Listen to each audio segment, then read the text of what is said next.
क्या प्रश्न है बेटा? ये घर में बराबर झगड़े जाते होते रहते हैं और संतान नहीं हो रही, उसके बारे में पूछना चाहते हाँ, संतान नहीं हो रही। हैं। संतान नहीं हो रही, उसके बारे में पूछना। कितने वर्ष हो गए विवाह को? वो 4 वर्ष हो गए। ठीक है, हाँ, तो कुछ डॉक्टर वगैरह को दिखाया हुआ है? दिखाए 2 बार पर कुछ समझ में नहीं आ रहा ना। ठीक है, संतान हो जाएगी। पत्नी? हाँ, पत्नी कहाँ है आपकी? पत्नी अभी मायके में है। तो बिना पत्नी के आएंगे संतान? नहीं, अभी दीपावली में आई है, 2-4 दिन हुए अभी। ठीक है, हाँ। तो अगली बार आएंगे तो उसको लेके आइएगा साथ में। ठीक है, हो जाएगी संतान बेटा। और क्या प्रश्न है? काम दाम कैसे चल रहा है? क्या काम करते हो? खेती में काम करता हूँ, खेत में काम करता हूँ।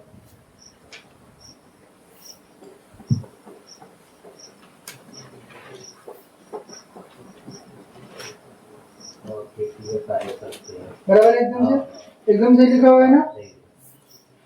ठीक है, चलिए सब नहीं बोले। पूछा बीमारी वगैरह कैसी घर में? किसी बीमारी वगैरह है? नहीं, बीमारी नहीं। अच्छा, किसी से कोई लड़ाई झगड़ा वगैरह? नहीं। ठीक है, पैसों का किसी से कुछ चल रहा है क्या आपका? किसी से पैसा लिया हुआ है या किसी को दिया हुआ है? नहीं, वो भी नहीं है हमारा। पैसे लिए भी नहीं, दिए भी नहीं किसी को। पक्का? हाँ। चलो ठीक, ठीक है, नियम करो और अगली बार पत्नी को लेके आओ बेटा। हाँ, ठीक घर में फिर विवाह कौन कर रहा है? है। माँ और बहन रहती घर में और घर वाली इनका जोते रहता, 2-3 दिन के बाद में झगड़ा चालू हो जाता है। तो बहन कुंवारी है? नहीं, शादीशुदा है, 2 बच्चे है उसके घर पे। तो क्यों घर पे, आपके घर पे क्यों रह रही हो? उसका हस्बैंड बराबर नहीं है तो घर पे रह रही है। उनसे क्या चीज का फिर बहन का क्या प्रॉब्लम हुआ उसके घर पर? मतलब क्या मारपीट करते हैं? हाँ, तो वही तो विवाद से लिखा है। दूसरी शादी कर लिया लेकिन वो बाहर हो गया है। कितने साल से करते हो? 10 साल से ठीक है, उसका विवाह चल रहा है उसका। तो फिर वही तो बोल रहे हो, तो फिर आप बोल रहे हो नहीं। सब सही है मान लोगे तो कैसे होगा? बीमारी का चली जाएगी। क्योंकि आपकी कुलदेवी यहाँ पे जानकारी देती है। आप पर नहीं बोलोगे तो हम फिर उसके आगे नहीं बताएंगे। अगर आप स्वीकार लोगे तो फिर उसके आगे की बात बताएंगे आपको, है ना? पैसों का लेन देन से ही विवाद चल रहा है। हाँ, बाई का चल रहा है हमारा। हाँ, बाई का। सब आपकी कुलदेवी यहाँ पे बताती है। हाँ। जब आप मना कर दोगे तो उसके आगे की बात नहीं करेंगे वो आपसे। वैसी ही रहेगी और आफत बढ़ जाएगी क्योंकि आपको ऐसा लग रहा है कि नहीं ये तो बहुत अच्छा हो रहा है। भगवान फिर बोल देते कि अच्छा हो रहा है तथास्तु और ले लो और झगड़ा और बढ़ा लो क्योंकि आपको नहीं लग रहा है ना वो चीज। कैसा रहता है जैसे ऐसा नहीं करना चाहिए। इसीलिए अगर आपकी पर्सनल कोई चीज नहीं रहेगी, कोई आपका समस्या नहीं, तो क्योंकि वो आपकी कुलदेवी ही यहाँ गद्दी पे जानकारी देती है, तो फिर आपके भाई बंधुओं की बता सकती है, वो आपके चाचा चचेरों की भी बता सकती है परेशानी, है ना? क्योंकि उसको यहाँ पे 10 पॉइंट बताने हैं। ठीक है, तो अभी देखिए आप जो है आपके घर में गृह कलेश हो रहा है लोगों का, वो भी बात पर्ची पूरी लिखी हुई। आपके भाई का विवाद चल रहा है, वो भी लिखा हुआ है। आपकी बहन का विवाद चल रहा है, वो भी लिखा हुआ है। उनका पैसों को लेके है, उनका घर वालों का, वो भी लिखा हुआ है। आप खेती का काम करते हो, ये भी बात पर्चे पे लिखी है कि नहीं? एकदम एग्जैक्ट लिखा हुआ है, कोई उसमें डाउट नहीं कि नहीं आप कोई दूसरा चीज करते हो और अलग चीज यहाँ पे लिखी हो। आप जो काम करते हो पहला ही पॉइंट वही लिखा है कि आप खेती का ही काम कर रहे हो। बराबर एकदम ना? सब आपका पॉइंट एक लिखा हुआ है ना? हाँ, सब सही होगा बेटा। और बहन को बोले अपने घर जाए, सही है। अपना अगर जीवन सुधारना है तो पानी मत दो उसको।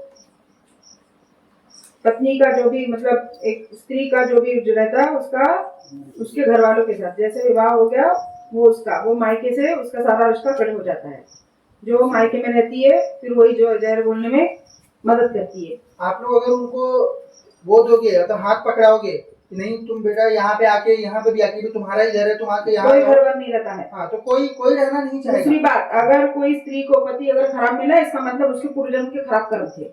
कोई उसको बहुत ज्यादा बढ़ावा देने की आवश्यकता नहीं है। उस स्त्री को बहुत बेचारी कुछ नहीं है, किसी और का कर्म थोड़ा ना उसको मिलेगा।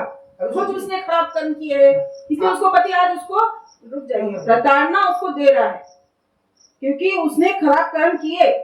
कभी ऐसा कभी भी प्रभु या भगवान अन्याय नहीं करेंगे किसी के साथ भी। वो सब कुछ देख रहे हैं, किसके साथ अच्छा हो रहा वो भी देख रहे हैं, बुरा हो रहा वो भी देख रहे हैं। तो अगर किसी के साथ बुरा हो रहा है इसका मतलब पहले ही हमने सोच लेना चाहिए इसने बहुत खराब कर्म किए, इसलिए आज वो भुगत रहा है सजा। और उसको भुगतने देने में ही उस जीव की भी भलाई है। क्योंकि आप अगर जैसे अभी उसको हटा के आप घर पे ला लिए हो, वो अगले जन्म में फिर से वही पति उसको मिलना है और फिर से वो उसको प्रताड़ित करेगा। तो उससे अच्छा है जो भी इन लोगों ने पूर्व जन्म में गलत किया वो आपस में उसको सही करे।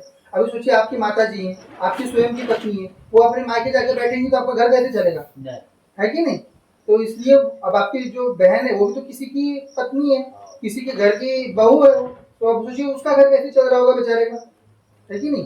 तो इसलिए उनको कभी भी एक चीज का तूल कभी नहीं देना कि वापस आके घर में रहोगे, बाकी बोलना मैं तुम्हारे साथ खड़ा हूँ। आपकी बहन है, आपकी बेटी हो, उनको हमेशा ये बोलना है कि मैं आपके साथ खड़ा हूँ हर चीज में, लेकिन बेटा रहो अपने ससुराल में, अपने घर पर, है कि नहीं। तो उसका व्यवस्था बनाओ वापस जाने का, ठीक है बेटा।